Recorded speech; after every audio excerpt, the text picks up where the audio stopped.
देखो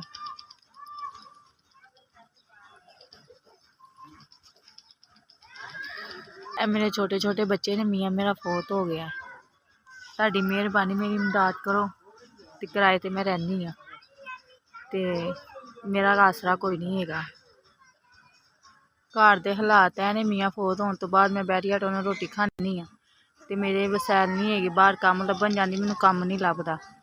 ਤੁਹਾਡੀ मिहरबानी, मेरी इमदाद करो, अल्लाह तुहानूं बहुता देवे।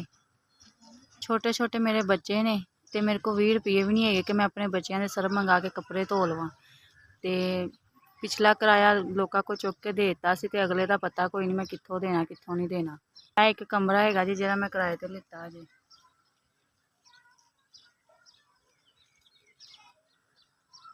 अल्लाह दी ज़ात दा आसरा है, होर मेरे को कोई आसरा नहीं हैगा। ते मैनू नहीं पता कि मेरा ते मेरे बच्चों का की बनेगा। लिहाजा मेरे मियाँ दे फौत होने तो बाद साडा कोई हाल नहीं, ते लिहाजा मेरी मदद की। तुहाडी मेहरबानी है, खुदा दा वास्ता मेरी मदद की जाए।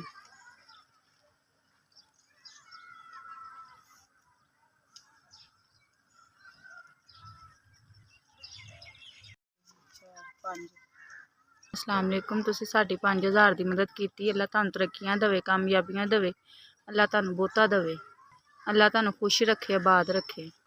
तुसीं मेरे गरीब छोटे छोटे बच्चों का सोचा, तुसीं मेरे यतीम बच्चों ते हत्थ रखे। अल्लाह पाक तुहाडा कबूल करे दिता। अल्लाह तुहानूं सलामत रखे ते इंज ही हर गरीब की मदद करो।